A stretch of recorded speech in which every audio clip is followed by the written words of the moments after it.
The church was supposed to be peaceful that morning. It was my baby Iris's christening day, and everything had been perfect until my sister Veronica stood up and started clapping right in the middle of the ceremony. The sound echoed off the stone walls like gunshots. "Bravo, Hazel! Really, bravo!" Her voice dripped with fake sweetness that made my stomach turn. At least this child won't grow up fatherless like the last one. The laughter started immediately. My Aunt Patricia covered her mouth, but her shoulders shook. My cousin Bethany had her phone out, recording everything. Even the church elders were chuckling. These people had known me since I was baptized in this very church 32 years ago, and now they were laughing at my pain. My father Warren stood up from his front row seat, his tall frame commanding attention like always. He was wearing his expensive navy suit, the one he wore to close big deals at his car dealerships. His voice boomed with the authority of a man who'd never been questioned in his life. Some women never learn from their mistakes. They just keep making the same bad choices over and over again. More laughter. My mother Daphne sat frozen beside him, her hands clutched so tight around her hymnal that her knuckles were white. She wouldn't look at me. My brother Garrett and his wife exchanged uncomfortable glances from their pew, but neither spoke up. I stood at the altar holding 6-month-old Iris, my white dress suddenly feeling like a target painted on my back. Pastor Coleman had stopped mid-blessing, his kind face creased with concern.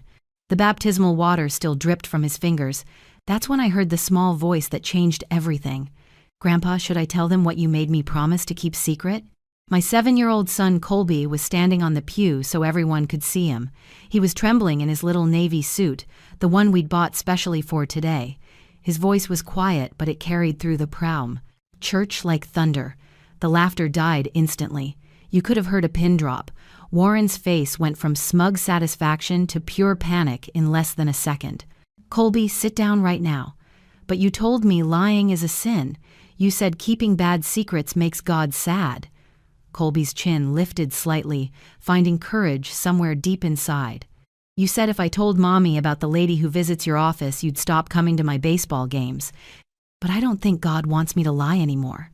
Every head in that church turned from my shaking son to my father. Warren Fitzgerald, pillar of the community, church board member for 15 years, the man who'd built an empire of car dealerships across 3 counties, looked like he'd been shot. "My name is Hazel Fitzgerald Mills, and I'm a 32-year-old single mother of 2. Yes, 2 children with different fathers. Yes, both men left. Those were supposed to be my shameful secrets, my failures as a woman and a mother. But standing in that church, watching my 7-year-old son face down the most powerful man in our family, I realized the real secrets in our family were much darker than anyone imagined. That morning had started with such promise. I'd been awake since 4 a.m., not from anxiety but from excitement. Baby Iris had actually slept through the night for the first time, and I took it as a sign that this day would be special. I stood in my childhood bedroom at my parents' house, where I'd been staying since Ramon left, carefully pressing the white sundress I'd bought specifically for the christening. "Mom, why do we have to get up so early?" Colby had wandered in, rubbing his eyes, his dinosaur pajamas wrinkled from sleep. "Because your sister's christening is at 10, and we need to make sure everything's perfect." I'd pulled him onto my lap, breathing in his little boy smell of shampoo and dreams. "You're going to be the best big brother today, aren't you?" "Do I have to hold her again?" "She always grabs my hair." "Just during the pictures, baby. Then you can sit with Grandma Daphne." He'd gone quiet at that, the way he'd been doing lately whenever I mentioned family. "Is Grandpa Warren coming?" "Of course he island. Why wouldn't he?" Colby had shrugged, sliding off my lap. "He just seems mad at you a lot. Kids notice everything." I should have paid more attention to that observation, but I was too focused on making everything perfect. This christening was supposed to be my redemption story. Yes, I was a single mother again. Yes, Iris's father Ramon had vanished the moment I'd shown him the positive pregnancy test 6 months ago, but I was handling it with grace this time. I had a good job at the marketing firm, I'd just gotten a promotion, and I was providing stability for my children without anyone's help. The drive to church had been peaceful. I'd strapped both kids into my Honda, the one reliable thing in my life, and we'd sung along to Disney songs all the way there. The September morning was crisp and bright, the kind of day that makes you believe in fresh starts. The church parking lot was already filling up when we arrived. "Street, Matthew's Episcopal Church had been my family's spiritual home for 3 generations. The red brick building with its white steeple had witnessed every major moment of my life. My baptism, First Communion, confirmation, my wedding to Derek. Derek and I had stood at that very altar 7 years ago, promising forever while I was 8 months pregnant with Colby. Forever lasted exactly 13 months. "Hazel, there you are." My mother Daphne had rushed over the moment we walked in, immediately taking Iris from my arms. "Oh, look at this precious angel in her christening gown. She looks just like you did at her age." Mom was trying so hard to make this normal, to pretend the circumstances weren't what they were. She'd been doing that dance for months now, caught between supporting me and managing my father's disappointment. At 55, she was still beautiful in that refined way that came from good genes and a lifetime of proper moisturizing. But lately I'd noticed new lines around her eyes, a tightness in her smile. "Where's Dad?" I'd asked, though I already knew he'd make an entrance later. Warren Fitzgerald didn't arrive places. He made appearances. "Oh, he had to stop by the dealership, some emergency with a shipment. You know how at Island I did know. There was always some emergency more important than family moments, unless, of course, those moments could showcase his success. Then he was front and center." My brother Garrett had arrived next with his wife Juniper and their twins. Garrett was the success story, the one who'd done everything right. Medical degree, thriving practice, appropriate marriage to a woman from a good family. He'd hugged me tight, whispering, "You okay?" in my ear. Garrett was the only one who ever really asked. "I'm good. Really good, actually. Colby seems quiet. He's been that way lately. I think the Raymond situation hit him harder than I expected. He'd gotten attached." Garrett had frowned slightly. "Has Dad been around him much?" They went to the dealership together last weekend. Dad's been taking him to baseball practice sometimes. "Why?" "No reason, just wondering." The church had filled quickly. Our family took up the first 3 rows on the left side, the same seats we'd occupied my entire life. The Fitzgeralds had paid for those pews to be restored in 1987, a fact my father mentioned at least once a month. I saw the Hendersons, the Walkers, the Chens, all the familiar faces from decades of Sundays. They smiled at me, but I caught the whispers, the quick glances at my ringless finger, the subtle head shakes. And then Veronica had arrived, fashionably late as always, sweeping in with Mitchell and their 3 perfectly dressed children like they were walking a red carpet. Pastor Coleman had just begun the traditional blessing when everything started to unravel. He'd been speaking about the sacred responsibility of raising children in faith and community, his gentle voice filling the sanctuary with warmth. Iris was peaceful in my arms, her tiny fingers wrapped around my thumb, the antique christening gown that had been in our family for 60 years flowing perfectly over her small body. "Who stands with this child as godparents?" Pastor Coleman asked. That's when Veronica stood up. But instead of walking forward to take her place as Iris's godmother, she remained in her pew and started that slow, deliberate clapping. "Bravo, Hazel. Really, just bravo." Her voice cut through the sacred atmosphere like a knife. She was wearing a crimson dress that probably cost more than my monthly rent, her blonde hair perfectly styled in waves that caught the stained glass light. "Here we are again, everyone. Another baby, another christening, another father who mysteriously vanished into thin air. Veronica, what are you doing?" My mother's voice was sharp but quiet, the tone she used when we were children misbehaving in public. "I'm celebrating, Mother. Celebrating my sister's incredible ability to pick men who run at the first sign of responsibility. At least, this child won't grow up fatherless like the last one." "Oh wait, she will." The congregation stirred uncomfortably. I saw Mrs. Patterson lean over to whisper to her husband. Someone in the back actually chuckled. My face burned hot, but I held Iris tighter and kept my voice steady. "Veronica, this is neither the time nor the place." "When is the time, Hazel?" "When is the place?"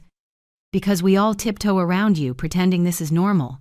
2 kids, 2 different fathers, both gone. What are the odds?" She turned to address the congregation like she was giving a presentation. "Ladies, take note. This is what happens when you have no standards." Mitchell was smirking beside her, that awful superior look he always wore at family dinners. Their children sat perfectly still, trained like show dogs to never embarrass their parents. Everything about them was curated, controlled, perfect. That's enough. Garrett stood up, but our father's voice boomed over his. Let her speak. Warren had finally arrived, striding down the center aisle like he owned the place, which in a way he did, considering his donations. Someone needs to say what we're all thinking. He positioned himself at the end of our pew, his presence commanding attention.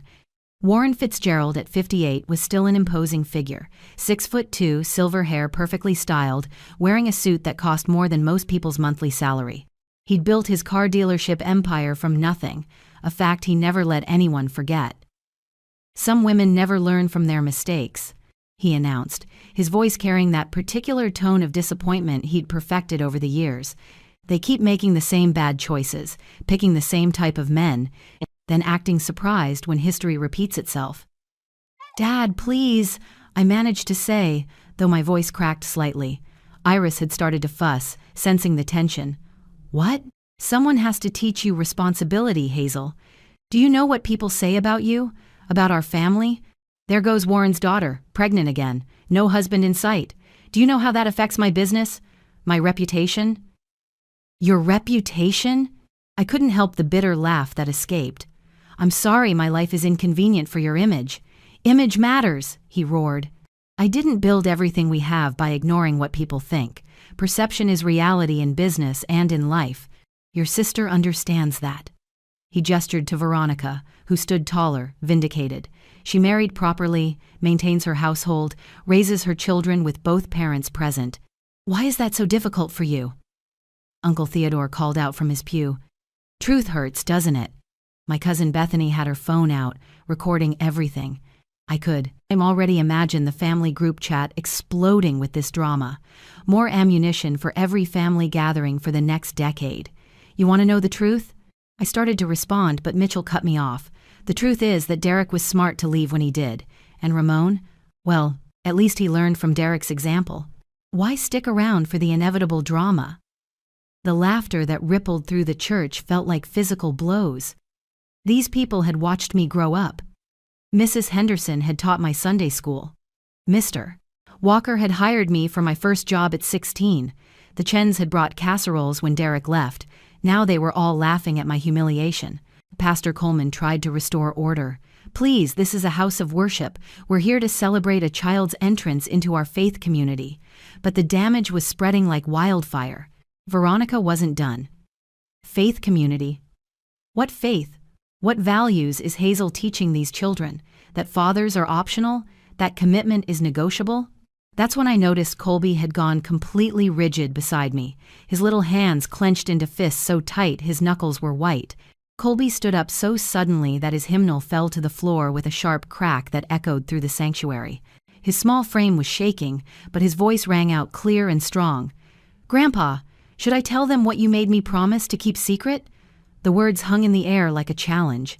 Warren's face transformed from smug satisfaction to something I'd never seen before. Pure, undiluted fear. His mouth opened and closed like a fish gasping for air. Colby, sit down this instant, Warren commanded, but his usual authority had cracked. There was something desperate in his tone that made everyone lean forward. But you told me that keeping secrets is lying and lying is a sin? Colby continued, his voice gaining strength with each word. You said God sees everything and he doesn't like when we hide the truth. So why? Did you make me promise not to tell Mommy about Mrs. Sylvia? The name dropped like a bomb. My mother's sharp intake of breath was audible across the church. Warren took a step backward, his face draining of color. The boy doesn't know what he's talking about, Warren said quickly. Too quickly. He's confused, making up stories. I'm not making it up. Colby's voice cracked with emotion. She comes to your office every Tuesday and Thursday when Mrs. Margaret leaves for lunch. She has yellow hair and wears red lipstick, and she drives that red Mercedes. The one you said was a client's car when Grandma asked about it. Daphne stood up slowly, her hymnal falling forgotten to the floor. Warren? The boy is confused, Warren repeated, but sweat was beading on his forehead. Children have wild imaginations. You kissed her, Colby shouted, tears streaming down his face now. I saw you. That day you took me to work because Mom had her job interview.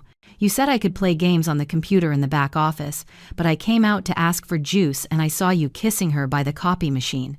You gave her a necklace, a blue one with sparkles. You said it matched her eyes. The church was absolutely silent. Even baby Iris had stopped fussing, as if she understood the gravity of the moment. Veronica had sunk back into her pew, her face pale beneath her perfect makeup. You made me promise not to tell, Colby continued, his little chest heaving with the effort of finally releasing these words.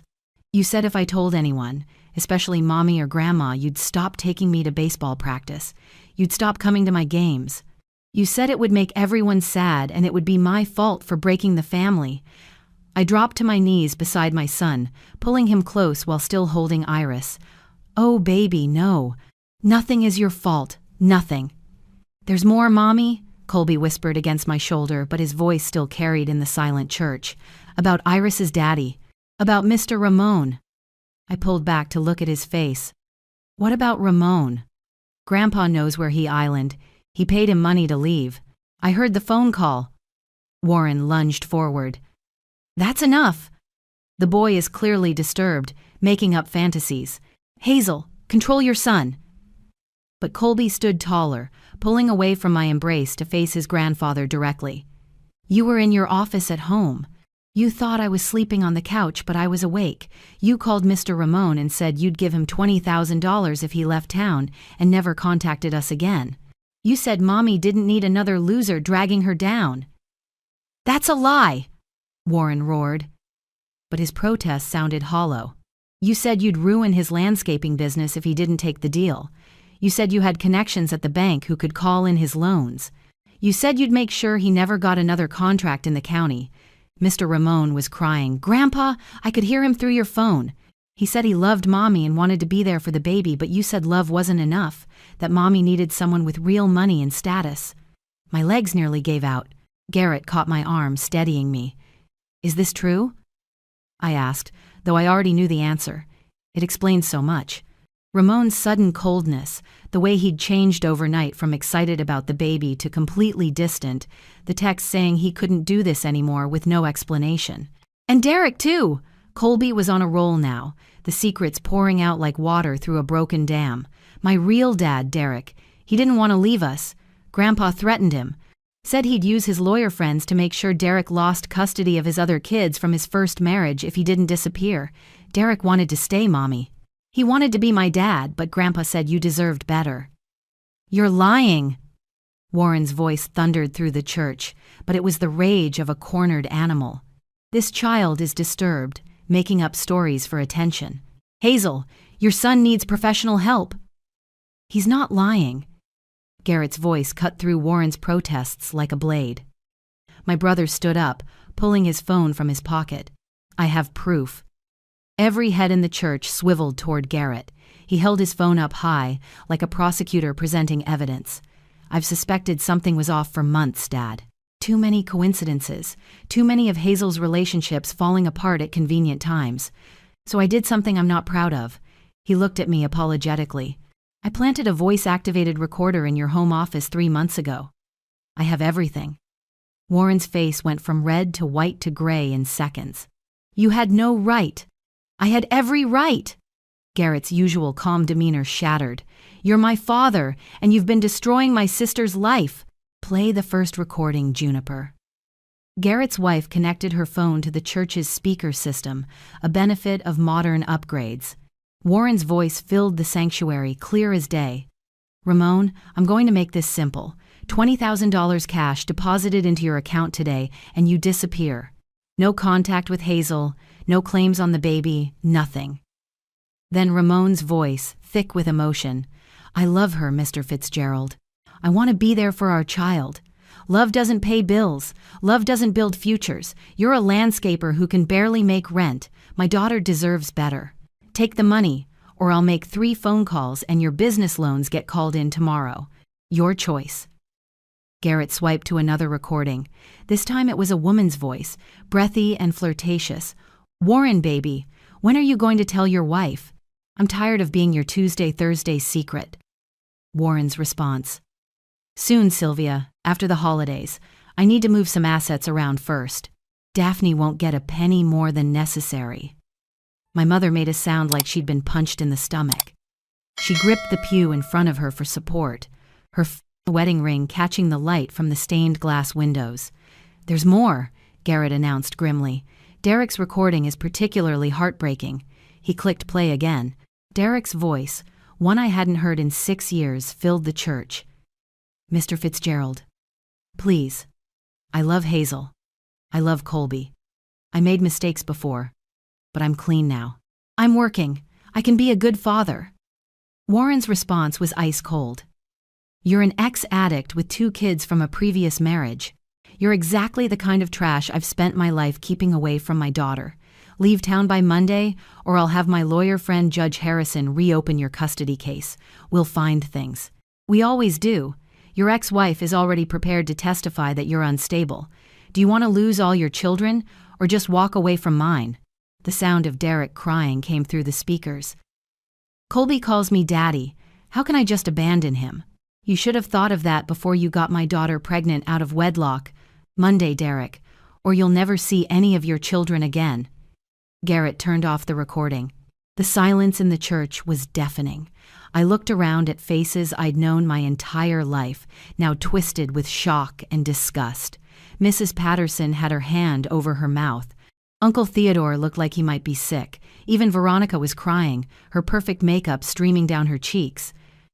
"There are 17 more recordings," Garrett said quietly, "including one where you discuss hiring someone to plant drugs in Derek's car if he didn't leave, another where you bragged to Sylvia about handling Hazel's latest mistake. Should I continue?" Warren looked around wildly, seeking support, finding none. "I was protecting her. Both of those men were beneath her. She deserves better than some landscaper or recovering addict." "I deserved love," I screamed, surprising myself with the force of my rage. "I deserved partners who wanted to stay. I deserved a father who supported me, instead of sabotaging me." "And what about what I deserve?" Daphne's voice was deadly quiet. She walked toward Warren with slow, measured steps. 40 years of marriage. 40 years of believing I had a faithful husband. 40 years of lies. She pulled off her wedding ring, the 3-carat diamond he'd given her for their anniversary, and held it out to him. Take it, and get out. Daphne, please, we can discuss this at home. Get out!" Her scream echoed off the vaulted ceiling. "Get out of this church. Get out of my life! Get out!" Warren grabbed the ring and backed toward the door, looking at each of us in turn. His empire, his reputation, his family, all crumbling in real time. As he reached the door, he turned back one last time. "Everything I did was for this family," he said. "No," I said, finding my voice again. "Everything you did was for Warren Fitzgerald.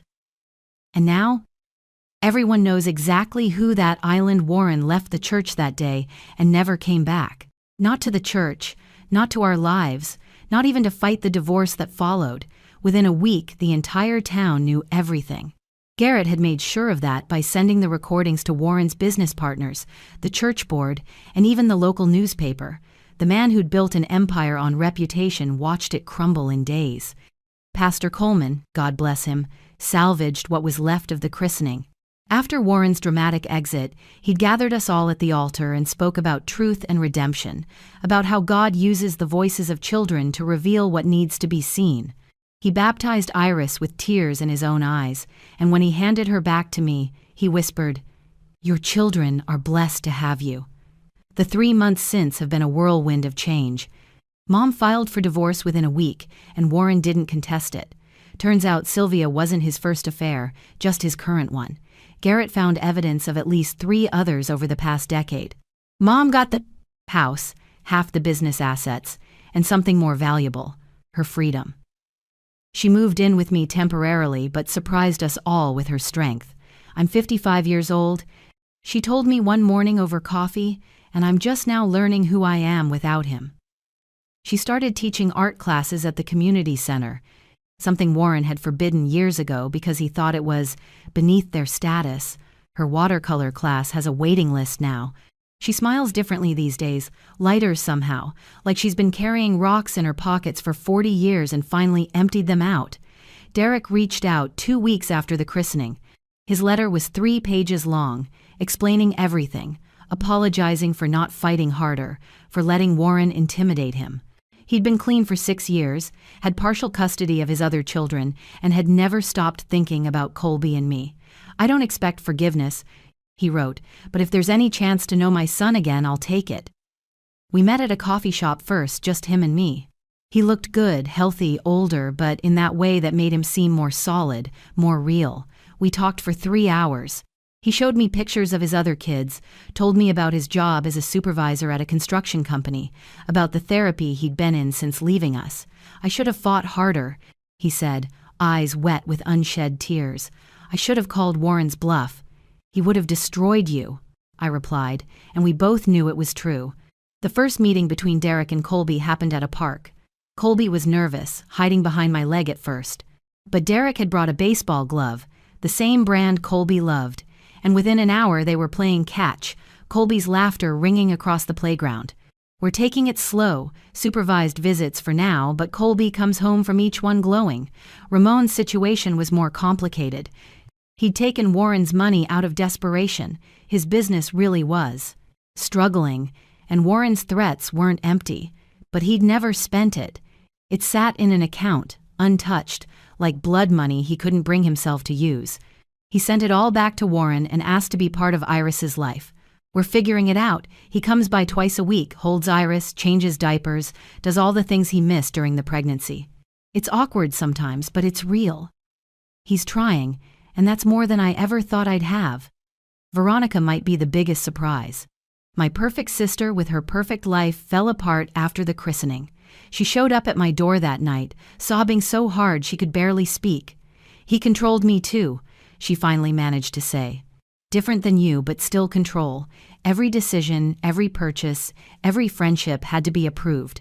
Mitchell was Dad's choice, not mine. The house, the cars, the private schools, all Dad's decisions. I've been living his life, not mine." We stayed up all night talking, really talking for the first time in years. She told me about the therapy she'd started, about the questions she was asking herself about her own marriage. Mitchell, it turned out, was just a younger version of Warren, controlling, image-obsessed, emotionally absent. She's still with him for now, but she's changing, setting boundaries, finding her voice.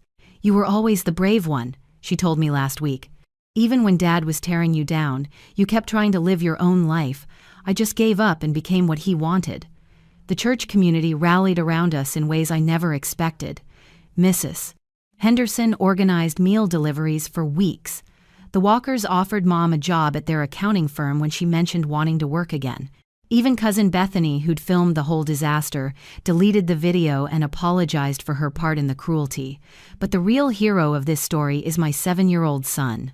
Colby had carried those secrets for months, wrestling with loyalty to his grandfather versus truth and justice. A grown man had put the weight of adult sins on tiny shoulders, and somehow, this brave little boy found the courage to throw them off.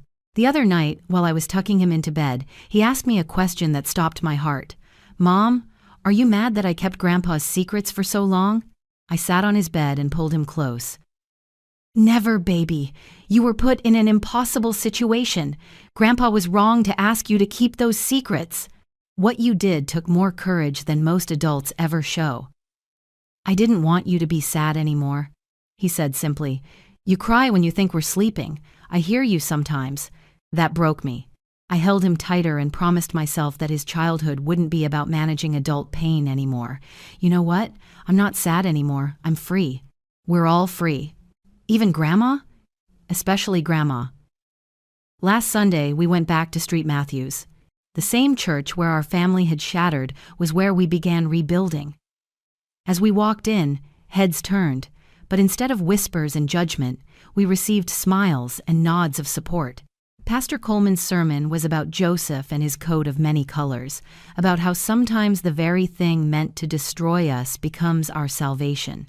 After the service, old Judge Harrison, one of Warren's former golf buddies, stopped me at the door. "Your boy there," he said, nodding at Colby. "He's got something special. Takes real character to stand up like that. You're raising him right." It was validation I didn't know I needed. Life isn't perfect now. I'm still a single mother of two, still struggling with bills sometimes, still figuring out how to co-parent with men who were driven away by my father's manipulation. But there's a lightness now that wasn't there before. The weight of secrets, of shame, of never being good enough for Warren Fitzgerald's standards, it's all gone. Mom and I were doing dishes last night when she said something that stuck with me. You know, I spent 40 years trying to be the perfect wife to a man who was never faithful, raising children to meet standards that were impossible, living a life that looked good from the outside but was rotten at the core. And it took a 7-year-old boy to show me that the truth, however painful, is always better than a beautiful lie. She was right. My father tried to control our lives through manipulation, threats, and money. He removed men he deemed unworthy, orchestrated our failures, and then blamed us for them. He built a kingdom on lies and intimidation, never imagining it could all come crashing down from the honest words of a child. But that's the thing about truth. It doesn't need to be big or loud or powerful. Sometimes it just needs to be spoken, even in a trembling voice, even through tears, even when everything in you wants to keep it hidden. Colby taught us that. My brave, beautiful boy who stood up in church and refused to carry adult secrets anymore. He saved us all that day, not with strength or power or money, but with simple, devastating honesty. Warren's car dealerships are up for sale now. His reputation is destroyed. Sylvia left him when she realized the money would be tied up in divorce proceedings for years. He lives alone in a condo on the other side of town, a king without a kingdom, a man who gained the whole world but lost his family. Sometimes I wonder if he regrets it, if he lies awake at night thinking about that moment in church when his grandson exposed every carefully hidden sin. But then I realize it doesn't matter. His regret doesn't restore the years stolen from Derek and Colby, doesn't give back the moments Ramon missed with Iris, doesn't return 40 years of faithfulness to my mother. What matters is that we're free. Free to make our own choices, our own mistakes, to love who we choose to love without fear of sabotage, free to be imperfect, to be human, to be real. And it all started with a 7-year-old boy who loved his mother more than he feared his grandfather. That's the power of truth. It doesn't always come from the strongest voice or the most powerful person. Sometimes it comes from the smallest, most unexpected places. Sometimes it comes from a child who simply couldn't carry the weight of lies anymore. If you've made it this far in our story, thank you for listening. Thank you for witnessing our journey from shame to freedom, from secrets to truth. If this story resonated with you, if you've ever been controlled, manipulated, or forced to carry secrets that weren't yours to keep, know that your voice matters, your truth matters. And sometimes, speaking it, even in a trembling voice, can change everything. Please like this video if it touched your heart. Share it with someone who might need to hear that they're not alone in their struggles. And don't forget to subscribe to our channel for more real, raw stories about families, truth, and the courage to break free from toxic cycles. Your support means the world to us and helps us continue sharing these important stories. Remember, you are never too small, too weak, or too insignificant to speak your truth. Sometimes the smallest voices make the biggest difference.